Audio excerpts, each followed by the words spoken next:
કર્મની શરૂઆત ક્યાંથી થઈ? સારા કર્મ, ખરાબ કર્મ?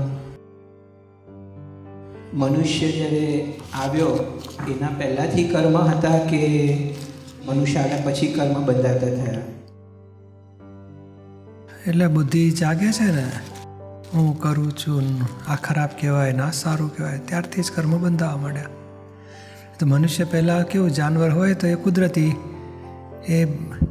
એ બંધાયેલા કર્મ એટલે શું, આવરણ છે જે આવરણ તૂટતા જાય છે અને ડેવલપ થતો થતો ઉપર આવે છે.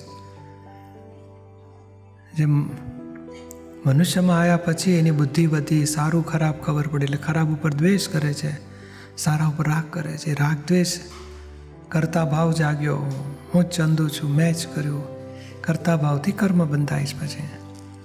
એટલે સારા કર્મ અને ખરાબ કર્મ, હા, આ વસ્તુ જે આપણે કહીએ છીએ એ શરૂઆતથી લાઈક ના, એટલે મનુષ્યમાં આવ્યા પછી એની પહેલાં જાનવર ગતિ છે, એમાં તો કુદરતી રીતે ડેવલપ થયા કરે છે.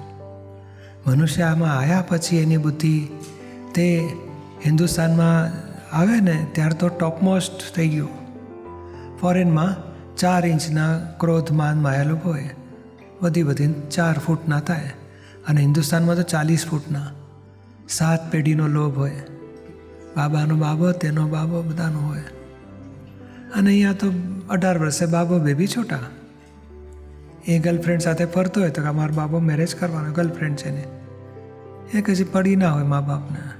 અને આપણે તો કોની સાથે ગયો હતો, ક્યાં ગયો હતો, શું કરે છે, બાબા માટે ઘર લીધું હોય, બીજા બાબા માટે બીજું ઘર, નાના બેબી માટે દાગીનો નાનપણથી ભેગો કરી રાખ્યો હોય, બેબી નાની હોય ત્યારથી, મોટી માટે જુદું, બધું કેટલું બધું એનું મોહથી કેટલા બધા એટેચમેન્ટ.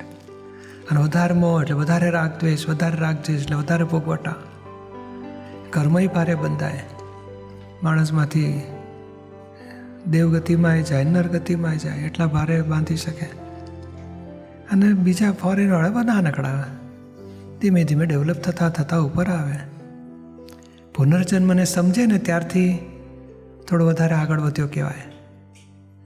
પુનર્જન્મને સમજે ને ત્યાં સુધી હું ભગવાન કરે છે ને હું બધું ખાઉં છું, પીવું છે ને, જે મમ્મી પપ્પા ઘર સંભાળતા ને બાબો રમ્યા કરે એના જેવું. એટલે કર્મ હું કરું છું, આત્મા નથી કરતો. આત્મા ના કરે, એ અહંકાર કરે છે કર્મ.